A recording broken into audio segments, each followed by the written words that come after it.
ముందు ఉన్నారు శ్రీ శ్రీ డాక్టర్ ఆదిత్య పరాశ్రీ గారు మన ముందే ఉన్నారు. గురువు గారిని అడిగి మీకు కొన్ని ఆధ్యాత్మిక విషయాలు తెలియజేసే ప్రయత్నం అయితే నేను చేయబోతున్నాను. నమస్తే గురుగారు. నమస్తే అండి. శ్రీమాత్రే నమః. ఓకే ఓకే, బాగున్నారు కదా? అంటే గురూజీలు బాగానే ఉంటారు ఇప్పుడు. ఎందుకంటే దైవ చింతనతో ఆధ్యాత్మిక చింతనతో ఉండేవారు ఎప్పుడు కూడా ప్రశాంతంగానే ఉంటారు, అంటే మనసు ప్రశాంతంగా ఉంటుంది. సరే గురుగారు, చాలా ఇంటర్వ్యూలలో చూశాను మీ గురించి, కానీ నేను కొత్తగా స్టార్ట్ చేసిన మా ఈట్స్ యూటీవీ ద్వారా మా వీక్షకులకు మీ గురించి తెలియజేయాలని ఒక చిన్న కోరిక నాది. మీ గురించి తెలియజేయండి. అసలు మీ కుటుంబ నేపథ్యం ఏంటి, తల్లిదండ్రులు ఎవరు, తల్లిదండ్రులు ఏం చేసేవారు, వారికి ఎంతమంది సంతానం, వారిలో మీరు ఎన్నో వారు, అసలుకి ఆధ్యాత్మిక చింతన ఎలా అలవడింది ఈ గురూజీగా, అంటే ఈ అంబాత్రయ క్షేత్రాన్ని ఎలా సృష్టించగలిగారు ఏంటని ఒక్కసారి వివరిస్తారా? పుట్టింది బిజువారే, ఇదే ఊరు. ఇదే ఊరే? ఇదే ఊరు. 5వ తరగతి వరకు చదువుకున్నాను. తర్వాతకి ముంబైకి వెళ్ళాను వలస కూలీగా. అమ్మ నాన్న పేర్లు? జోగు హనుమంతు, జోగు బాలమ్మ. జోగు హనుమంతు, జోగు బాలమ్మ. ఎంతమంది సంతానం వారికి? 7 మందిని. 7 మంది. ఎంతమంది మగపిల్లలు? 2 అక్కోళ్ళు, ఒక అన్న, నేను, నా తర్వాత 2 చెల్లెళ్ళు, ఒక తమ్ముడు. 7 మంది మొత్తం. 7 మంది అంటే 4 ఆడపిల్లలు, 3 మగపిల్లలు. మగపిల్లల్లో మీరు రెండో వారు? మధ్యవాడిని. మధ్యవాడు మీరు. ఓకే. మీరు ఇక్కడ ఎంతవరకు చదువుకున్నారు? 5వ తరగతి. అమ్మా నాన్న ఏం పని చేసేవారు? కూలీలు. కూలీ వ్యవసాయ. 5వ తరగతి వరకు చదువుకున్నారు. ఎందుకు ఉన్నత విద్యకు వెళ్ళలేదు? పరిస్థితులు కొంచెం పేదవాళ్ళు, వాళ్ళు అనుకూలించక చదివించారు. ప్రభుత్వ పాఠశాలలు ఉన్నాయి కదా 5వ తరగతి అంటే, మళ్ళీ హై స్కూల్ ఉంటుంది, ప్రభుత్వ పాఠశాల ఉంటుంది కదా, జిల్లా పరిషత్ హై స్కూల్ ఉంటుంది, ఇవన్నీ ఉంటాయి కదా. అప్పటికే మా నాన్నగారికి కొన్ని ఇబ్బందులు వచ్చి కొన్ని అప్పులు ఉండేవి అనమాట. అప్పటికి మా పెద్దక్క పనిచేస్తుంది, మా రెండవ అక్క కొంచెం హ్యాండిక్యాప్డ్, ఆమె చదువుకుంది, బిఎస్సీ నర్సింగ్ చేసింది, షీఈ్ జాబ్ ఉన్నావు, గవర్నమెంట్ ఎంప్లాయ్ తను. మా అన్నని పనికి తీసుకెళ్లారు. వాళ్ళు ఇద్దరు మా అమ్మా నాన్న చేస్తున్నారు. చదువుకున్నాడు తను 7వ తరగతి. 7. అన్న 7, మీరు 5. వాళ్ళు చేయంగా కూడా కొన్ని ఇబ్బందులు తొలగలేదన్నమాట. అప్పులు బాగుండేది. మా నాన్నగారు గుంపు మేస్త్రి. గుంపు మేస్త్రి చేయిస్తుంటే చాలా మంది డబ్బులు కొట్టి పని చేయక, వేరే వాళ్ళతో తెచ్చిన డబ్బులు మీనబడి వడ్డీలు కట్టలేక ఇబ్బందులు పడితే ఇంకా మమ్మల్ని అందరినీ పని చేయించాడు. నేను చేశాను.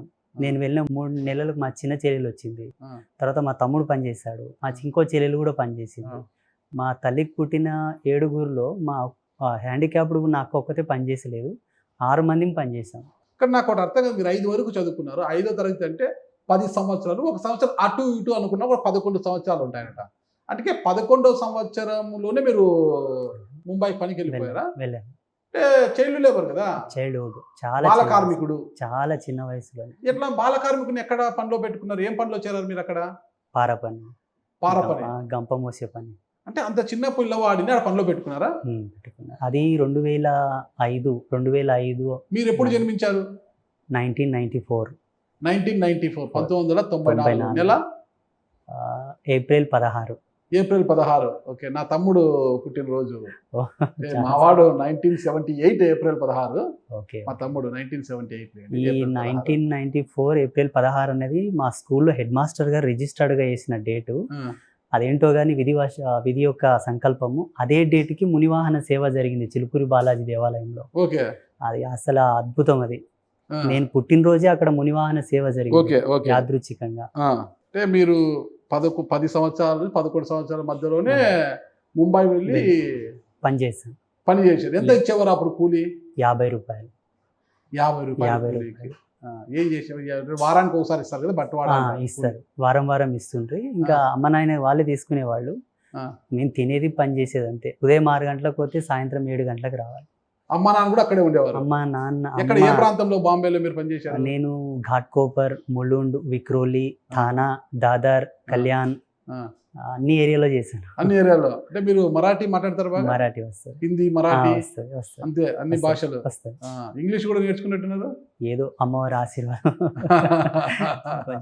ఓకే, అమ్మవారి ఆశీర్వాదంతో. సరే, అక్కడ వెళ్ళారు, కూలి పని చేసుకుంటారు. మళ్ళీ ఏ వయసులో తిరిగి ఇక్కడికి వచ్చారు మీరు? 2009లో నేను పండరిపురం వెళ్ళాల్సి వచ్చింది. మా నాన్నగారి అక్కడ గుంపు మేస్తున్న అడ్వాన్స్ తీసుకొని అక్కడ పంపించారు. అప్పుడు మా పెద్దన్న, నేను, మా ఒక చెల్లెలు, 3 వెళ్ళాం. అమ్మ నాన్న ఊళ్ళో ఉన్నారు. మా నాన్నమ్మ చనిపోయింది అప్పుడు. నాన్నమ్మ చనిపోతే ఇల్లు, చేను, పొలం చూసుకుందామని నాన్న అమ్మ ఊళ్ళో స్థిరపడ్డారు. అక్కడ నేను వెళ్ళినప్పుడు పండరిపుర క్షేత్రంలో సంత్ రాజారాం కైకాడి మహారాజ్ మఠం ఉంది ఒకటి పెద్దది. ఆ మఠం పక్కనే మేము కెనాల్ వర్క్ చేసేది. అక్కడ స్వామివారి యొక్క ఆశ్రమాన్ని చూసి, అక్కడ చేస్తున్న పల్లకి సేవ ఉత్సవాలని చూసి, అక్కడ జరుగుతున్న ప్రవచనాలు అవన్నీ మరాఠీలో విని, అదేంటో ఒక 2 రోజుల్లోనే అద్వితీయమైన వైరాగ్యం వచ్చేసింది. అసలు ఎట్లా విపరీతమైనటువంటి వైరాగ్యం. 2 డేస్ అన్నం తినలేను. ఆ ప్రవచనాల సారాంశం ఏంటి? ఆత్మజ్ఞానం. ఆత్మజ్ఞానం. ఇదంతా నశ్వరమని, బ్రహ్మమును కనుగొనటే ధర్మం అని వాళ్ళు చెప్తున్నటువంటి మాటలు ఏంటంటే ఒక్కటొక్కటి తొలుస్తున్నాయి నన్ను. పులితో శిల్పాన్ని చేసేవారు మీరు? కూలి పని. ఎక్కడ జరిగింది ఈ ప్రవచనాలు? పండరిపురంలో. ఓకే. అది విన్న తర్వాత 2 రోజులు అన్నం తినలేదు. మా అన్నగారు నన్ను వారించారు. నేను అన్నాను, ఎందుకో ఆ ప్రవచనం విన్నప్పటి నుంచి నా మనసులో లేదు. ఈ రోజు నుంచి నా లైఫ్ స్టైల్ మొత్తం మారుస్తాను. నేను మాక్సిమం ఏకభుక్తంగా ఉంటాను. నేను అది వరకు ఉండే జీవన విధానం అంతా పక్కన పెట్టేస్తాను. 2 పూటల స్నానం చేస్తానంటే ఆయన ఒప్పుకోలేదు. మా అన్న, మనం ఈ లేబర్ పని చేసేవారు కదా స్నానము? అంతకుముందు ఉండేది. అంటే సర్వసామాన్యంగా ఏదో ఒక పూట స్నానం చేసేది, అది కూడా వీలు పడితే చేసేది. పనికి వెళ్ళే వాళ్ళం కదా, అంతగా వీలు పడేది కాదనమాట.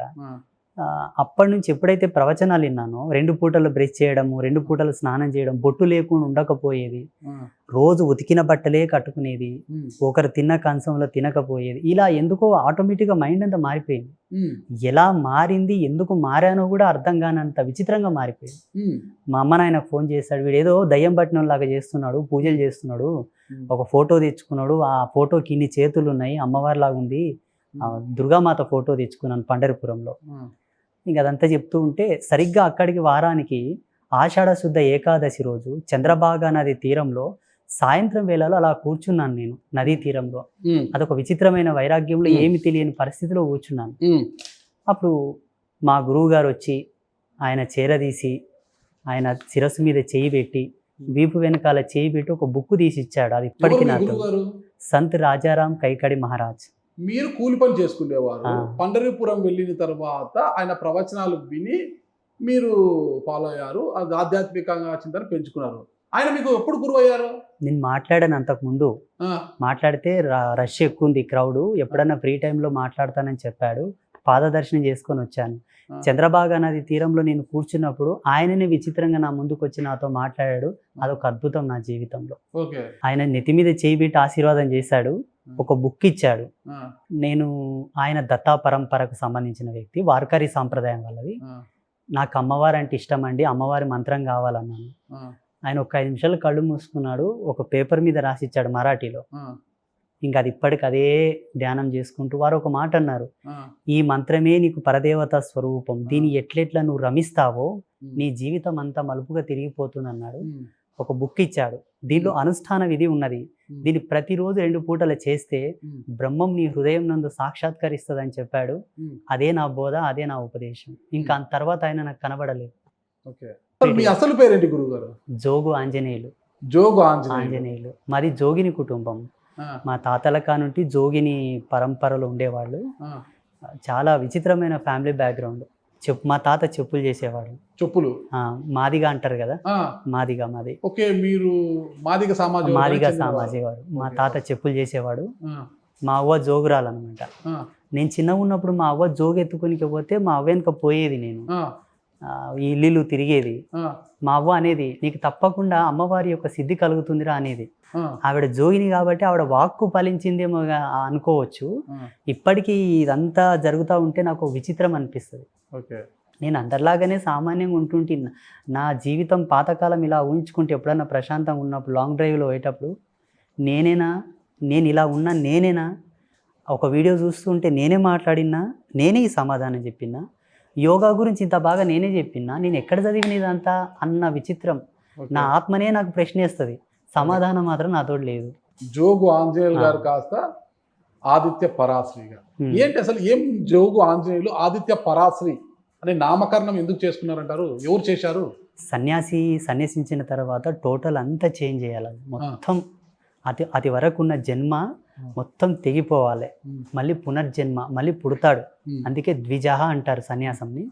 అలా ద్విజత్వం పొందిన తర్వాతనే దండం ఇస్తారు. ఆ మంత్రదీక్ష తీసుకున్న తర్వాత మా గురువు గారు అన్నారు, నువ్వు సన్యాసిస్తావా సంసారి అవుతావా అని. ఏంటి వ్యత్యాసం అన్నాను. సంసారం అంటే జగత్తంతా చేసేదే, సన్యాసం జగతిలో కొందరు చేసేది. ఇది లోక ప్రసిద్ధి, అది సర్వసామాన్యం అన్నాడు.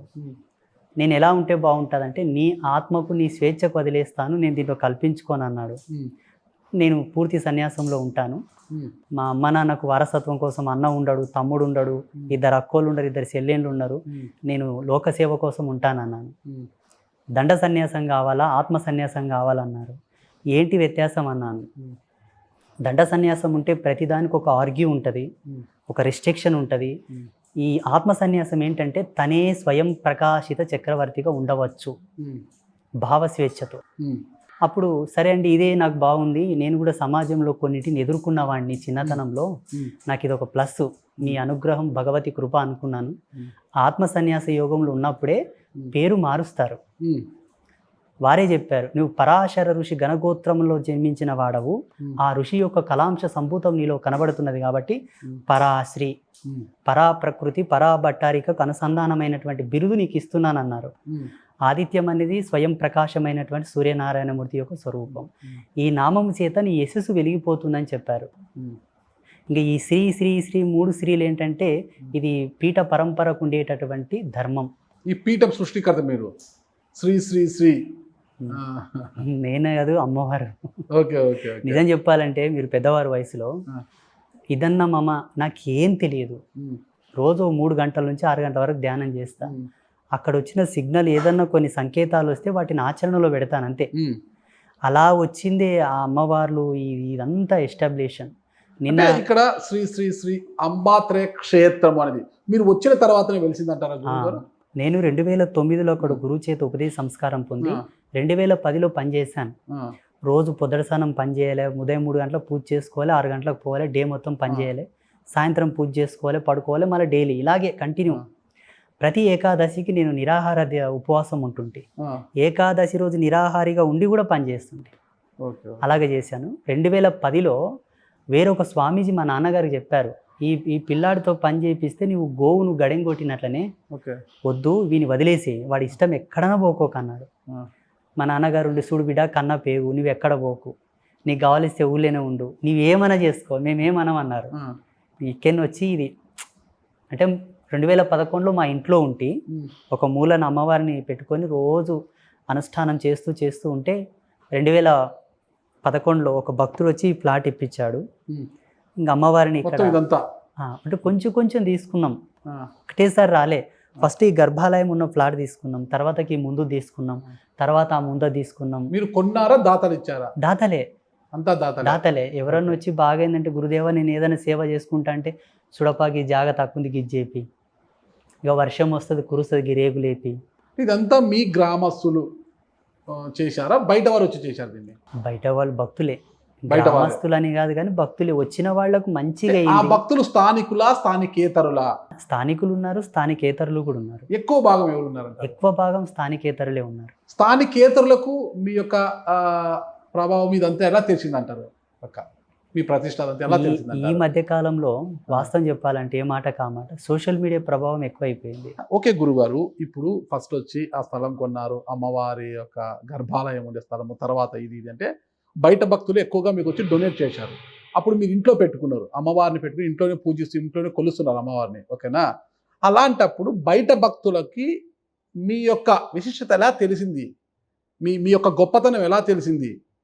వాళ్ళు ఇక్కడికి ఎందుకు వచ్చారు, మీకు ఎందుకు ఇది దానం చేశారు, దాతలుగా నిలిచారు అనేది ఇక్కడ. నేను ఇంట్లో అనుష్ఠానంలో ఉంటేప్పుడు మా ఇంట్లో వాళ్ళు, మా ఇంటి పక్కల వాళ్ళు చూసేది. నేను పూజలు చేసేటప్పుడు, హోమం చేసేటప్పుడు, మంత్రాలు చదివేటప్పుడు, అమ్మవారిని స్తుతించేటప్పుడు విన్నారు.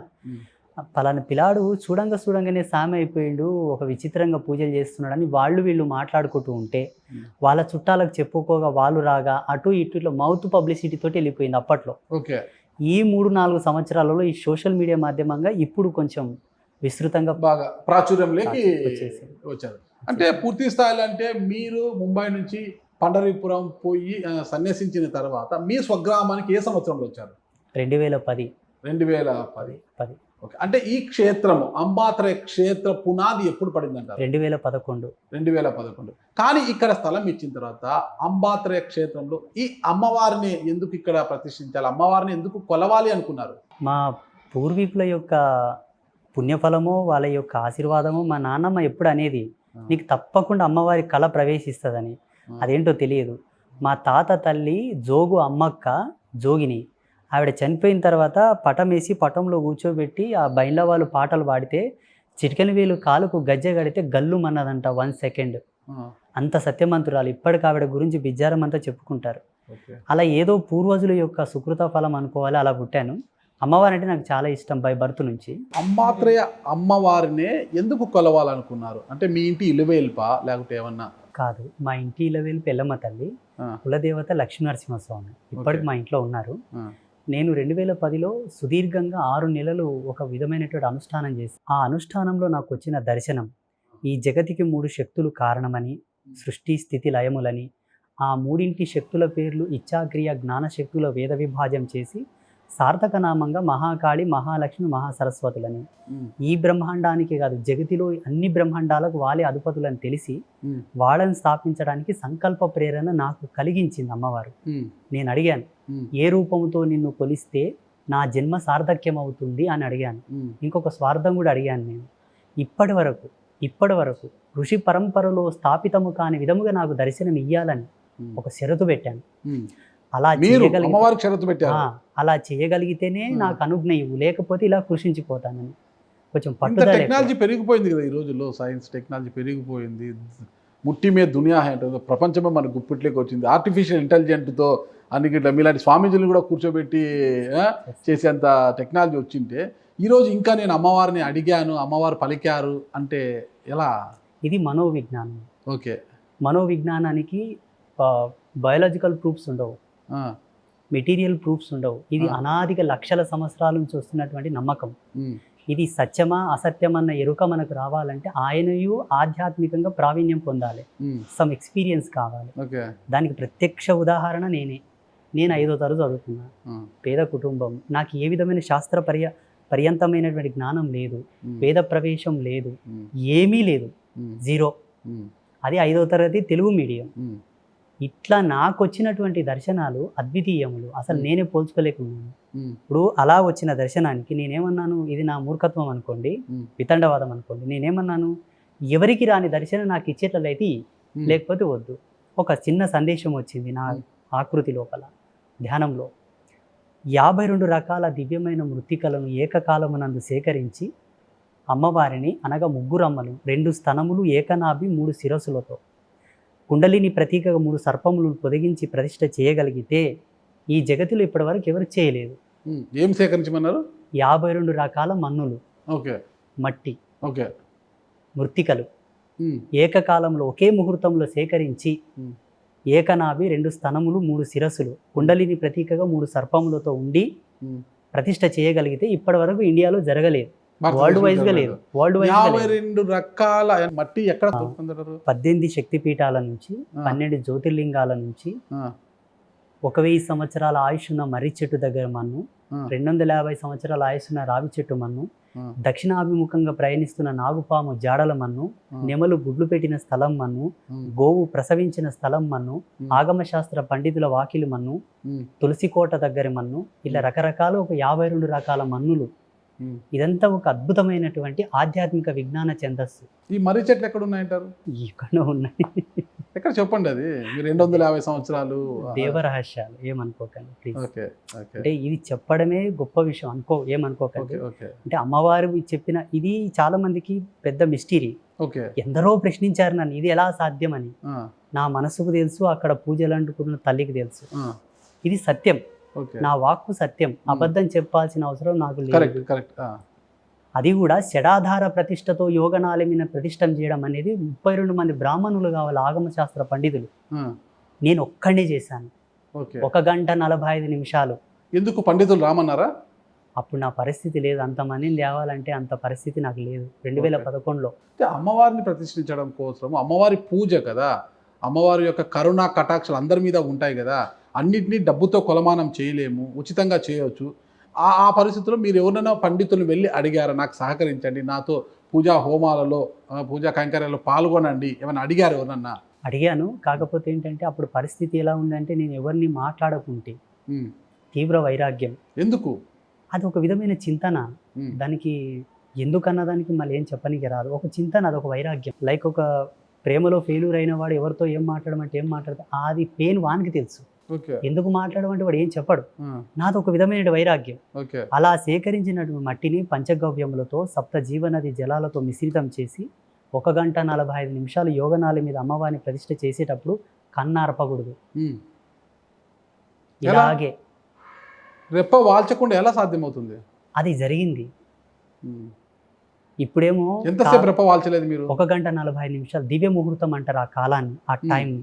దివ్య ముహూర్తం, ముహూర్తం, దివ్య ముహూర్తం అని 2 రకాలు, 2 ప్రవరాలు. దివ్య ముహూర్త కాలం అది. అలా జరిగిన తర్వాత సూర్యకిరణాలతోటి 10 అఖండ జ్యోతులు వెలిగించాం. భూతద్దంతో సత్యాగ్ని జ్యోతులు అంటారు. ఒక్కొక్క జ్యోతి ఒక మహావిద్య స్వరూపకంగా ఆవాహనం చేసి 2011లో వెలిగించాము. ఇప్పటి వరకు 10 అఖండ జ్యోతులు నిరంతరాయంగా వెలుగుతున్నాయి. ఒకటి ఇక్కడ, 9 లోపల. ఇవి దశమహావిద్యల స్వరూపకంగా. 7 జీవనది జలాలతో తెచ్చిన కూర్మాకారపు కోనేరు. ఆ నీళ్ళన్నీ తెచ్చి ప్రాణప్రతిష్ఠ చేసాం ఆ కోనేరు. ఇప్పటికి ఆ నీళ్లు ప్రోక్షణ చేసుకొని వెళ్తున్న వాళ్ళు ఎందరో చెప్తున్న విషయాలు అంటే నేనే షాక్ అవుతుంది. గృహవాస్తు ప్రవేశం చేసేటప్పుడు ఆ నీళ్ళు తీసుకుపోయి ప్రోక్షణ చేసుకుంటారు. ఇంటికి ముగ్గు పోసేటప్పుడు ఆ నీళ్ళు తీసుకుపోయి ప్రోక్షణ చేసుకుంటారు. ఎన్నో విధాలుగా వాడతారు ఆ నీళ్ళని. వాస్తవంగా ఇది ఒక అద్భుతం, మాయా ప్రపంచం ఇది. అమ్మవారు వెలిచారు. పుష్పగిరి పీఠాధిపతుల వారు ఫోన్ చేసి నాతో మాట్లాడు, శంకరాచార్యుల వారు, పుష్పగిరి శంకరాచార్యుల వారు, ఏమయ్యా నువ్వు చెప్తున్నావు నమ్మడానికే ఉంది కానీ నమ్మనట్టుగా ఉంది, ఎట్లా మాట్లాడుతున్నావు నువ్వు అన్నారు వారు. గురుదేవ మీరు పూజ్యులు పెద్దవాళ్ళు, మీ పాదాల సాక్షిగా అబద్ధం చెప్పాల్సిన అవసరం నాకు లేదని చెప్పాను. అంటే మీరు ఇక్కడికి వచ్చిన కొత్తలో ఆధ్యాత్మిక చింతనతో ఉంటూ ధ్యానంలో మునిగిపోయేవారు, అమ్మవారిని పూజిస్తారు. ఆ సమయంలో మీడియా వారు మీ వైపు కన్నెత్తి కూడా చూసేవారు కాదు. అంటే మీరు అడిగినా కూడా ఇక్కడ కూడా ఊళ్ళో పలాని కుర్రాడు ఇలా చేస్తున్నాడు మీడియాలో చూపించంటే కూడా ప్రసార మాధ్యమాలు ఏవి కూడా మేము అవన్నీ లేదు అది ఇదని తోసిపుచ్చేవారు. ఈరోజు మీరు ఈ స్థాయికి వచ్చేసరికి శ్రీ డాక్టర్ ఆదిత్య పరాశ్రీగా మారి, ఒక స్వామీజీగా మారి, ఒక అంబాత్ర క్షేత్ర సృష్టికర్తగా మారిన సమయంలోనే మీడియా మీ వైపు వస్తుంది. ఇప్పుడు దాని గురించి మీకు ఎలా అనిపిస్తుంటుంది? అసలు నేను నిత్య సత్యం చెప్పాలంటే పువ్వు వికసిస్తుంది, దాని పరిమళాన్ని గ్రోడమని తుమ్మెదని ఎప్పుడు పిలవదు. అవిగా సుగంధం కోసం వస్తాయి అనుకుందాం. అదే ధర్మం ఇక్కడ వ్యక్తమైంది. నేను ఏ సోషల్ మీడియాలో కనబడలేదు. ఒక మిత్రుడు ఏం చేశాడంటే, నేను ఎప్పుడు రోజు సాయంత్రం ఏమాత్రం సమయం ఉన్నా వచ్చిన వాళ్ళని కూర్చోబెట్టుకుంటా, దా కూసో, వాళ్ళని ఇంతసేపు ఉన్న ధర్మం వైపు మోటివేట్ చేయడానికే నాకు ఇష్టం. అలా మాట్లాడుతున్నప్పుడు ఆయనతోనున్న చిన్న మైక్రోమాక్స్ బోల్ట్ ఫోన్లో రికార్డ్ చేసి ఆయన యూట్యూబ్లో అప్లోడ్ చేశాడు. అలా వెళ్ళినాయి. ఆ వీడియో చూసిన ఒక పెద్ద ఆయన వచ్చాడు, ఆయన retired government employee, head master. Guruji మీరు చాలా బాగా ఆత్మజ్ఞానం చెప్పారు, దయచేసి మీకు పుణ్యం ఉంటుంది, మీ పిల్లలకి చెప్పండి, మీరు ఏం చెప్పినా దాన్ని ఇట్లా రికార్డ్ చేసి అప్లోడ్ చేయమని. అట్లా ఈ యూట్యూబ్ అనేది స్టార్ట్ అయింది, ఇన్స్టాగ్రాము ఇవల్ల. ఇప్పటికి అవన్నీ సోషల్ మీడియా మా పిల్లలే చూస్తారు, నేను ఒక మాట్లాడతా, బుద్ధికి దోసింది మాట్లాడతా, ఏం ఫిల్టర్ చేస్తారో ఏం అప్లోడ్ చేస్తారో నాకు ఏం తెలియదు. అంటే బయట ఒక కామెంట్ వినిపిస్తుంది మీడియా సర్కిల్స్లో కూడా, కొన్ని ప్రసార మాధ్యమాల్లో కూడా, స్వామీజీకి ఏమి పెద్దగా తెలియదు, రాత్రంతా కూర్చొని ఇన్స్టాలు యూట్యూబ్లు బాగా చూస్తారు, చాలా సబ్జెక్టుల మీద చూస్తారు, చూసిన తర్వాత వాటినే పగలు ఆయన వల్ల వేస్తారు, అందరికీ చెప్తుంటారు, అదే జ్ఞానం అనుకుంటున్నారు ప్రజలు అని చాలామంది కామెంట్ చేస్తున్నారు ఇక్కడ ఈ పరిసర ప్రాంతాల్లో మీడియా ప్రతినిధులు. దానికి ఏమంటారు గురుగారు? నాకు ఇన్స్టాగ్రామ్ అంటే ఎట్లుంటుందో కూడా తెలియదు. ఓకే, నమ్ముతారా మీరు? అసలు నేను సోషల్ మీడియాలో ఉండి దాన్ని యాక్టివేట్ చూడాలనుకునే అవసరం కూడా నాకు లేదు. ఓకే, నాకుండే చింతన ఒకటే, వచ్చే భక్తులను ఏ విధంగా నేను ప్రసన్నం చేయించాలి, వాళ్ళకి ఎలా మంచి జరగాలి, దానికి ఏ విధంగా నేను అనుష్ఠానం చేయాలి, ఏ విధంగా తపమాచరించాలి అన్నదే నాకుండే దాహం. ఇప్పుడు సోషల్ మీడియాలో నేను చూసి చెప్పేటటువంటి సబ్జెక్టుకి, నేను చెప్తున్నటువంటి విషయ వాంగ్మూలానికి, బయట చెప్తున్న ప్రవచనకర్తల యొక్క విషయ వాంగ్మూలానికి ఏమాత్రం కంపారిజన్ ఉండదు. మీరు ఈక్వల్ అంటారు వారితో? నేను అనుకోను. వాళ్ళు చెప్పేది నేను చెప్పేటట్టు ఉంటే ఒక్కటన్నా కంటెంట్ వైజ్గా చూపిస్తే నేను అంగీకరిస్తాను. కరెక్ట్ చెప్పారనమాట. నేను కేవలం నిన్న మీరు చేసిన ఇంటర్వ్యూ కూడా అమ్మ నాకు లింక్ పంపించింది, గురుదేవా ఇట్లా సార్ వస్తున్నాడని.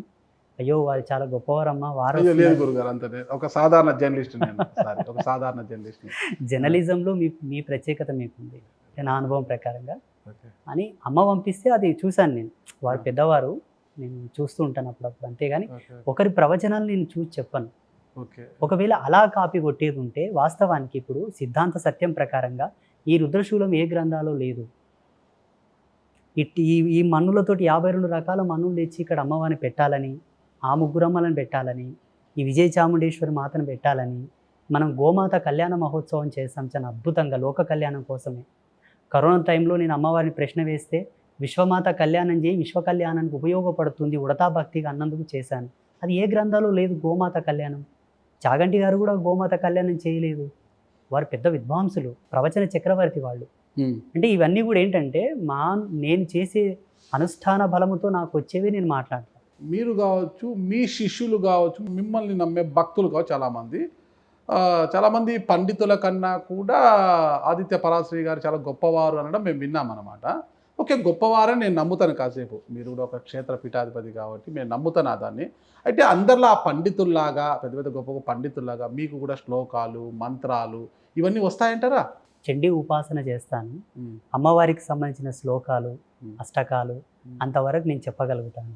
చండీ ఉపాసన మొత్తము కవచము, అర్ఘళము, కీలకము, రాత్రి స్తూక్తము ఇవన్నీ కూడా నోటికి చెప్పగలుగుతాను. అంటే చదువుకున్నది 5వ తరగతి అంటే ఇదంతా కూడా సంస్కృతం. ఇదంతా కూడా సంస్కృతం మీద బాగా పట్టుండాలి, శ్లోకం తిరగాలి, నాలుక తిరగాలి. బ్రాహ్మణోత్తములకు మాత్రమే అది సాధ్యమయ్యే పని అంటుంటారు ఎక్కువ కూడా. సాధారణ వారికి ఎందుకంటే ఈ నాన్ వెజ్ అవి ఎక్కువ తింటుంటారు కాబట్టి నాలుక సరిగా పలకదు. బ్రాహ్మణులతో బ్రాహ్మణులకు నాలుక బాగా పలుకుతుందని చాలామంది అంటుంటారనమాట అని నేను విన్నాను. అలాంటిది మీకు అసలు ఎలా పఠనం చేశారు మీరు ఈ శ్లోకాలు ఇవన్నీ కూడా? స్వయం వ్యక్త సాధనం అని ఒకటి ఉంటుంది. దానికి సాక్ష్యం మంత్రం. ఆయన జపించే మంత్రమే ఆయనకు కవిత్వం చెప్పడానికి జ్ఞానం ఇస్తుంది. ఇప్పుడు వాల్మీకి లాగా, కాళిదాసు లాగా వీళ్ళందరూ దేవీ మంత్ర మహిమ చేతనే అంత గొప్ప కవులు అవ్వగలిగారు. నేను రోజు తక్కువలో తక్కువ 100కు పైన ఎక్కువ జపాలు చేస్తుంటాను. మాల 108 తిరిగితే ఒక మాల అంటారు. అట్లా 100 తిప్పేస్తాను. అదే అనుకోవచ్చు. ఎన్ని గంటలకు వేస్తారు ఉదయం మీరు? 3 గంటలకు. అది ఋషి ధర్మం. చుక్కలు ఉన్నాక స్నానం చేస్తేనే యోగం, చుక్కలు పోయినాక స్నానం చేస్తే భోగం. యోగానికి భోగానికి తేడా ఏంటి? భోగం 84 లక్షల జీవరాశులు అన్నీ చేసేటి భోగమే. యోగి అనేది అందులో కొంతగా ధార్మిక చింతనతో చేసేది యోగం. దానికి శరీరాన్ని కృషింపజేయాలి, నోరు కట్టుకోవాలి, పేయి కట్టుకోవాలి, అంతా ఇంకా టోటల్ డిఫరెంట్ అది. అంటే మీరు స్వామీజీగా మారిపోయారు, ఇక మీ జీవితం అంటే సన్యసించారు, వివాహ బంధానికి దూరం అయిపోయారు, కుటుంబం మొత్తం ఏం లేకుండా. మీ తల్లిదండ్రులు ఏమనలేదా మీకు? మా అమ్మ నాన్న ఏడిచారు, ఎంతైనా కన్న ప్రేమ కాబట్టి ఇద్దరు బాధపడ్డారు. అయితే ఒక ఆయన స్వామీజీ చెప్పిండు అనమాట, వీడు మీ వాడు కాడు, కావాలంటే వాని ఎడమకాలు మోకాలు మీద పుట్టు మాంసం ఉంటుంది చూడండి అన్నారు. వాస్తవంగా ఉంది. అప్పుడు వాళ్ళకు కొంచెం జ్ఞానోదయం అయింది. ఈయన ఎవరో తెలియదు, ఎలా చెప్పగలిగాడు. అప్పటి నుంచి ఇంకా వాళ్ళు కంప్లీట్గా ఏమనరు, వస్తారు, దండం పెట్టుకుంటారు, ఎప్పుడైనా మాట్లాడతారు. మీరు ఇక్కడే ఉంటారు, ఇంటికి వెళ్ళరా? ఈ క్షేత్రంలోనే ఉంటారు మీరు? ఓకే, ఈ క్షేత్రంలో అన్ని కార్యక్రమాలు ఇక్కడే. అమ్మ వాళ్ళు అప్పుడప్పుడు వస్తుంటారు. ఒక చిన్న ప్రశ్న గురుగారు, తప్పుగా అనుకోద్దండి, నా మధ్యలో ఉన్నది అడుగుతున్నాను, బయట ఉన్నదానికి సంబంధించి. చాలా ఇప్పుడు సైన్స్ పెరిగిపోయింది, టెక్నాలజీ పెరిగిపోయింది, ఓకేనా? ఇంత పెరిగినా కూడా చాలా ప్రాంతాల్లో, కొన్ని ముఖ్యంగా గ్రామీణ ప్రాంతాల్లో ఇప్పటికీ దళితులు అంటే చిన్న చూపు. దళితులకు ఆలయ ప్రవేశం చేయరాదు. ఒకవేళ దళితులు ఆలయ ప్రవేశం చేస్తే అంటే గొప్ప గొప్ప వారైతే చేయిచ్చేస్తారు. సామాన్యమైన దళితులు ఉంటారు కదా, చిన్న స్థాయిలో, అట్టడుగు స్థాయిలో ఉన్న దళితులను గుళ్ళలోకి వెళ్ళిన వాళ్ళపై దండించడము, వాళ్ళపై దాడులు చేయడం ఇప్పటికీ జరుగుతుంది.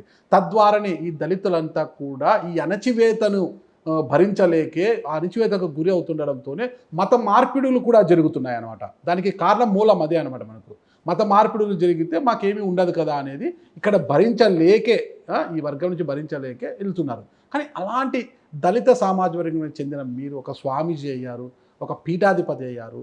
ఇదంతా అగ్రవర్ణాల వాళ్ళు ఎలా జీర్ణించుకుంటున్నారు? ఎలా ఈ గ్యాప్లో ఏమన్నా, ఈ జర్నీలో మీకు ఏమైనా ఇబ్బందులు తలెత్తాయా? ఒక దళిత సమాజ వర్గానికి చెందిన వ్యక్తి, వాళ్ళ తాత చెప్పులు కుట్టేవాడు గతంలో, ఈయన స్వామీజీనా, ఈయన కాషాయ దుస్తులు ధరించి అమ్మవారిని పూజిస్తుంటే మేము ఆయన ఆ ముంగిటికి వెళ్ళాలా అన్న ఇది చాలామందికి ఉంటుందన్నమాట. ఈ జర్నీలో ఎక్కడైనా అది కనిపించిందా మీకు? చాలాసార్లు కనిపించింది. ఎప్పుడైతే మునివాహన సేవ జరిగిందో అప్పటి నుంచి కొంచెం తగ్గింది. ఈ మధ్య కాలంలో ఒక 5-6 సంవత్సరాల నుంచి అయితే పూర్తిగా రాలేదు నా వరకు. ఎందుకు రాలేదంటే సోషల్ మీడియా మాధ్యమంగా ఆన్ లైవ్ రికార్డెడ్గా ఎవ్రీ స్టేజ్ మీద నేను ఇస్తున్నటువంటి మాట, నేను చెప్తున్నటువంటి ధర్మ ప్రవచనం, సత్య ప్రయాణ మూలం, మోక్షగమ్య స్థితం నేను చెప్తున్నది అది విద్వాంసులకు అర్థమవుతుంది. నేను చెప్పే దాంట్లో ఎక్కడ కూడా అవైదికత లేదు. ఎక్కడ కూడా అభూత కల్పనాత్మకమైనటువంటి జ్ఞానం లేదు. ప్రతిదీ సత్య ప్రమాణమైనది, వేద ధర్మానికి అనుకూలంగానే నేను చెప్తుంటాను. కాబట్టి తప్పుంటే ఎవరైనా ఖండిస్తారు. అది దళితుడా, బ్రాహ్మణుడా, క్షత్రియుడా, అది నథింగ్ మ్యాటర్. తప్పు తప్పే. అవైదికం ఏదున్నాను మాట్లాడేవాళ్ళు. నేను వైదికతను ఎక్కువ ప్రేరేపిస్తాను. సాత్వికం, అది కూడా హింసరహితమైనటువంటి జీవితం, వ్యసన విముక్తితో ఉండేటటువంటి జీవితం, వ్యసన విముక్తి ముక్తికి తోవా అనే సత్యాన్ని గ్రహించి కొన్ని వేల మందిని నేను మార్చాను. మొన్న శ్రావణ పౌర్ణిమ రోజు, జంధ్యాల పౌర్ణిమ రోజు 300కు పైచీలకు అందరికీ సామూహిక యజ్ఞోపవీతాలు వేయించాను. అందులో ఈ జాతి, ఈ కులం, ఈ ప్రాంతం మీద అనేది లేదు. ఎంత ఆనందంగా జరిగిందో ఆ కార్యక్రమం. ఒక పెద్ద ఆయన రిటైర్డ్ ఐఏఎస్ ఆఫీసర్ ఫోన్ చేశారు హైదరాబాద్ నుంచి. చరిత్రలో మరొక మైలురాయిగా నిలబెట్టావు దీన్ని అని చెప్పారు. రాయొచ్చు దీని గురించి అని. పద్మశాలీయులందరూ ఒకతోన కూడి వాళ్ళు యజ్ఞోపవీతం వేసుకుంటారు. బ్రాహ్మణులంతా ఒకతోన కూడి వేసుకుంటారు శ్రావణ పౌర్ణిమకి. నేను వారం ముందే స్టేట్మెంట్ ఇచ్చాను. ఇది లోకోత్తరమైనటువంటిది ఈ పౌర్ణమి, దీనికి ఉండే ప్రత్యేకత ఇది. సంవత్సరానికి ఒక్కసారి రాఖీ పౌర్ణానికి చేతికున్న కట్టు మారాలి, నడుముకున్న మొలతాడు మారాలి, ఈ తాడు 3 తాళ్ళు మార్చాలి. ఎవరేది వేసుకోవాలనుకుంటే రండి నేను వేస్తాను. గాయత్రి మాతతోనే వాక్కు తీసుకొని వేస్తానని చెప్పాను. చాలామంది వచ్చారు, వేశాను. యజ్ఞోపవీత ధారణ చేసిన తర్వాత ఇద్దరు ఫోన్ చేశారు. ఏ ప్రమాణంతో వేయిస్తున్నావు, ఏం అధికారం ఉందని వేయిస్తున్నావు, యజ్ఞోపవీత ధారణ చేయించే హక్కు బ్రాహ్మణులకు ఉంటుంది కదా అన్నారు. నేను సిద్ధాంతపరంగా వాళ్ళకు సమాధానం చెప్పాను. చెప్పాను. వాళ్ళు కూడా ఇంకా సైలెంట్ అయిపోయారు. ప్రస్తుత సమాజంలో దళితులు అంటేనే ఒక చిన్న చూపు.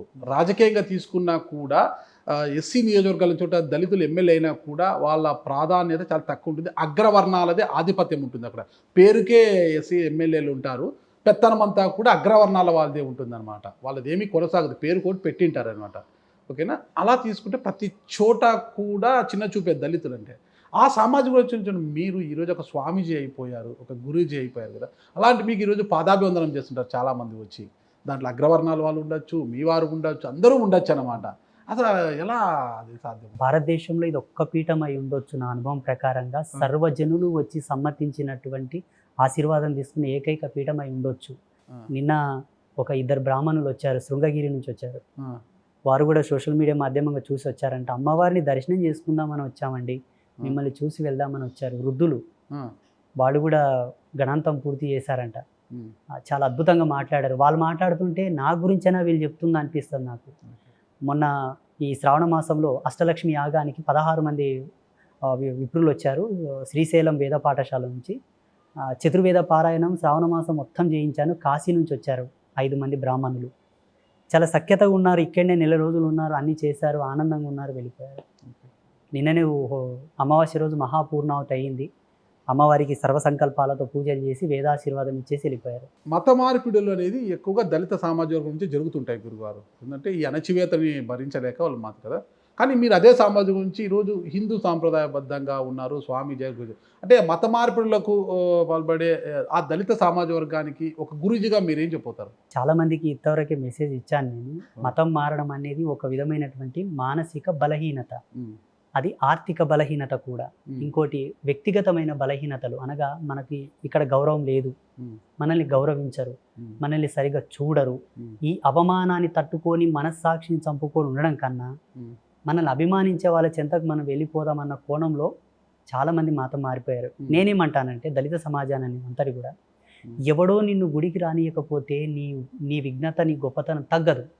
నీ వాడలోనే, నీ బస్తీలోనే నువ్వు గుడి కట్టుకో. నీవు గుడి కట్టు, చిన్న గుడి చేసుకో, అక్కడ విగ్రహం పెట్టుకో, పూజలు చేసుకో. ఎక్కడ పోయినా నీ ఎంకాడితేనే నీ కడుపు నిండుతుంది, నీ రెక్కాడితేనే నీ కడుపు నిండుతుంది. నీ శారీరక శ్రమ, నీ మేధో శ్రమ లేకపోతే నీకు ఎక్కడ గుర్తింపు లేదు. కష్టే పడి ఏదో అక్కడ వెళ్తాం, ప్రార్థన చేస్తాం, వస్తాం. కానీ జాతీయత దృక్పథానికి సంబంధించిన కొన్ని తప్పులు మనం చేస్తున్నామని నా యొక్క భావనని చాలామందికి చెప్పాను. అంబేద్కర్ గారే చెప్పారు, మతం మారడం మంచిది కాదు. బాబు జగజీవన్ గారు కూడా చెప్పారు, మతం మారొద్దు. ఈ జాతి యొక్క మూల అస్తిత్వం ఈ దేశంతో చాలా ముడిపడి ఉన్నది. మనం ఈ దేశానికి మూలవాసులం. మాదిగలంటే మహా ఆదిగ తత్వంతో ఉండేవాళ్ళు కాబట్టి వద్దు అని చెప్పారు. కానీ ఇప్పుడు మీరు అన్నట్టుగా విద్య, ఉద్యోగ, ఆరోగ్య, ఆర్థిక, ఉద్యోగ, ఉపాధి అవకాశాల్లో దానికోసమే లోబడి చాలామంది మారుతున్నారు. దాంట్లో హిందుత్వం పేరు చెప్పుకొని వీళ్ళని అణిచివేతకు గురి చేసిన వాళ్ళ యొక్క పాత్రత కూడా చాలా ఉంది. ఎంత హీనంగా అంటే మా ఊళ్ళోనే ఆంజనేయ స్వామి గుళ్ళోకి రానిచ్చేది కాదు మా వాళ్ళని, మా మాది వాళ్ళని. ఇప్పుడు అదే ఆంజనేయ స్వామి గుళ్ళో నుంచి పూర్ణ కుంభం వస్తుంది మాకు ఎదురుగా. అవునా? సూపర్. మొన్న ఇదే ఆంజనేయ స్వామి విగ్రహాన్ని పునఃప్రతిష్ఠ చేయడానికి నన్ను తీసుకెళ్ళి నాతో సలహాలు తీసుకున్నారు మా గ్రామ పురోహితులు. ఆంజనేయ స్వామి గుడి నుంచి పూర్ణ కుంభం వచ్చేది అమ్మవారి కోసరమా, మీ గొప్పతనం కోసమా? అమ్మవారు నిర్గుణ స్వరూపిణి, నేను సాకారమైనట్టు గురుమూర్తిని. అది ఎవరి గొప్పతనం? అమ్మవారికి వస్తుంది కదా, అంటే మీకోసం కాదు కదా. మిమ్మల్ని చూసా, అమ్మవారిని చూసా? అమ్మను చూసే. అమ్మ పలకదు కాబట్టి నా పలుకుని అమ్మ నన్ను నమ్మి చెందేదంతా అమ్మకే. మహాదేవి ఇదన్న మమ అకే వెళ్ళిపోతుంది, సర్వశక్తి స్వాహ అకే వెళ్ళిపోతుంది. అంటే అమ్మవారు ఇక్కడ వెలిశారు కాబట్టి అక్కడి నుంచి ఆంజనేయ స్వామి గుడి నుంచి పూర్ణ కుంభం అమ్మవారి కోసం ఇక్కడికి వస్తుంది. దీంతో అంటే మీ సామాజిక వర్గాన్ని గౌరవించినట్లుగాని మీరు భావిస్తున్నారా? మొత్తం ప్రపంచవ్యాప్తంగా ఈనాడు దళిత సామాజిక వర్గానికి నిజం చెప్పాలంటే జగన్మాత నన్ను ఒక వరంగా ఇచ్చిందని నేను అనుకుంటున్నాను. ఎందుకు అనుకుంటున్నానంటే ఏ రుచి ఎడగని వాడు దేని వ్యక్తీకరించలేరు అంటారు పెద్దలు. నేను కొన్ని ఫేస్ చేశాను, చాలా ఫేస్ చేశాను. కొన్ని కదా చెప్తే బాగోదు కానీ చెప్పండి, కొన్ని చెప్పండి, సమాధానం తెలియాలి గురుగారు మీకు గొప్పతనము. అంటే నేను ఒక ఆయనని ఒక విధమైన దీక్ష అడిగాను. ఏ కులం అని. ఏ విధమైన దీక్ష అది? అమ్మవారికి సంబంధించింది. ఏ కులం అన్నాడు. నేను సిగ్గు లేకుండా చెప్పిన మాది కులం అని. ఇవ్వడం కుదరదండి, మీరు ఎవరైనా చూసుకోండి అని చెప్పి. ఏ దీక్ష? అమ్మవారి దీక్ష అంటే ఏ దీక్ష? లలితా పరమేశ్వరికి సంబంధించి. ఓకే. శ్రీచక్ర ఉపాసనకు సంబంధించి నవావరణ పూజ ఉంటుంది, దానికి న్యాస సహిత పూజ ఉంటుంది. ఒక 3 గంటల టైం పడుతుంది. విధి కొంచెం నాకు కొంచెం గుర్తుకు రావట్లేదు, కొంచెం తెలుసు, ఒక పావల వంతు, మిగతా చెప్పండి అంటే ఆయన చెప్పలేమన్నాడు. కష్టపడి నేర్చుకున్నా, ఇప్పుడు చేస్తా. చేస్తా, ఇంకా అవసరం లేదు. ఏకసంతాగ్రహి మీరు. వాస్తవమే, అంటే చాలా కష్టపడ్డాను. ఎంతోమంది ఆధ్యాత్మికత వైపు నడుచున్న యువకులు చాలామంది ఉన్నారు. పీఠాధిపతులుగా మారుతున్నారు, గురూజీలుగా మారిపోతున్నారు. అయితే కొంతమంది వల్ల కొంత అనుమానాలు కూడా రేగుతాయి. ఒక డేరా బాబా కావచ్చు, ఒక నిత్యానంద స్వామీజీ కావచ్చు, ఇంతకుముందు కర్నూలులో ఒక స్వామీజీ ఉండేవారు. ఇలా చెప్పుకుంటే చాలా చోట్ల ఇలాంటి స్వామీజీలు వెలుస్తూనే ఉన్నారు. స్వామీజీలు రాజకీయాలు లేకపోతున్నారు, రాజకీయ క్షేత్రంలోకి చొరబడుతున్నారు. ఇవన్నీ జరుగుతున్నాయి. డేరా బాబా గురించి మనకు తెలుసు, ఆయన చేసిన కార్యక్రమాలు, కార్యకలాపాలు. నిత్యానంద స్వామి గారు అక్కడి నుంచి వెళ్ళిపోయి ఒక ప్రత్యేక దేశమే సృష్టించి ప్రత్యేక కరెన్సీని సృష్టించేశాడు ఆయన. ఇవన్నీ తెలుసు. అంటే వాళ్ళకు మీకు తేడా ఏంటంటే ఏం చెప్తారు అసలు? నేను స్వయం ప్రపత్తి మీద వచ్చిన వ్యక్తిని. నాది ఆత్మవిశ్వాసం, మనోవిజ్ఞానం, జ్ఞానయోగం. నాది. నేను ఏ శాస్త్ర సాహిత్యం మీద ఆధారపడలేదు. నా మంత్రాన్ని నమ్ముకున్నాను, నా యొక్క సత్యనిష్టని నేను నమ్ముకున్నాను. స్వామీజీలు అంటే వాళ్ళకు ఉండేటటువంటి వ్యక్తిగత సుఖభోగాల మీద మనకు మాట్లాడే రైట్స్ లేవు, ఇది సత్యం. ఎందుకనగా ఆనాడు ఋషుల్లో కూడా ఎందరో మంది క్షణికమైన సుఖాలకు లోబడిన వాళ్ళు ఉన్నారు, కానీ అద్వితీయమైనటువంటి వేద దర్శనం ఇచ్చారు. వాస్తవంగా ఆయన పూర్ణ యోగిగా పరిణమిలిన తర్వాత ఆయన భావం తనది కాదు, అది ఈశ్వరుని యొక్క ప్రేరణ అనుకుంటే, ఆయన పూర్ణుడైతే, ఆయన జితేంద్రుడైన ఎడల ఆయనకు కూడా ఏదైనా ప్రేరణ కలిగిందంటే అది కళ్యాణకారకమై కలుగుతుందేమో. మానవ జ్ఞానంతో దాన్ని టాలీ చేసి చూస్తే దాని మూలాలు అర్థం కావు. ఇకపోతే కొన్ని ఉన్మాదమైన పనులు చేస్తారు, మీరు అన్నది వాస్తవమే. అది దేశం యొక్క గొప్పతనానికి అప్రతిష్టకరమైనటువంటి పనులు చేశారు. మనిషిగా పుట్టి మనిషి శరీరాన్ని కూడా అసహ్యం వేసేటటువంటి పనులు చేశారు స్వామీజీలు. అది ఎంతైనాను కరెక్ట్ కాదు. చట్టాన్ని ఉల్లంఘించారు కొన్ని సందర్భాల్లో, కొన్ని చేయకూడని కూడా చేశారు. కానీ కొన్ని వాళ్ళ వ్యక్తిగతంగా వాళ్ళు చేసుకున్న వాటి మీద కూడా మనం మాట్లాడకూడదని నా యొక్క అభిమతం. ఎంత స్వామీజీలైనా కూడా, ఎంత గురుజులు స్వామి ఆధ్యాత్మిక చింతన వచ్చినా కూడా ఆ గురువులలో ఈ కామనాడులు అనేవి ఉండవంటారా? ఈ విషయానికి వస్తే దీన్ని ఆధ్యాత్మికంతో మిళితం చేసి మాట్లాడాల్సి వస్తే, ఏ వ్యక్తికి ఆ వ్యక్తికి జీవ సిద్ధాంతమైనటువంటి స్వాతంత్ర్యం ఉంటుంది. అంటే ఆయన పుట్టినటువంటి జన్మ, పూర్వపు కొన్ని సంస్కారానికి సంబంధించినటువంటి స్మృతులు, ఆ సువాసన ఆయనకు ఉండిపోతాయి. తదనుగుణంగా వాళ్ళ కర్మఫలాన్ని బట్టి ఏమైనా వచ్చి ఉండవచ్చు, వస్తాయేమో, వస్తాయి కూడా. కానీ అది మనకు అనవసరం. ఈ ఉదాహరణకి ఎలా చెప్పాలంటే, గులాబీ చెట్టుకు ముళ్ళు ఉంటాయి, మనకు ముళ్ళతో పని లేదు, ఆ పువ్వు కావాలి మనకు. ఆయన వ్యక్తిగతమైనటువంటి లోపాలు, తప్పులు ఏమైనా ఉండుగాక మనకు సంబంధం లేదు. చట్ట విరుద్ధంగా ఏమైనా చేస్తే మనం మాట్లాడవచ్చు. ఒకటి శాస్త్ర విరుద్ధంగా, సిద్ధాంత విరుద్ధంగా, వేదానికి వ్యతిరేక దిశలో ఆయన నడిస్తే మనం మాట్లాడవచ్చు. సెల్ఫ్గా ఉండేటట్టు ఆయన మనకు అనవసరం, ఆ పాపం వాడే అనుభవిస్తాడు.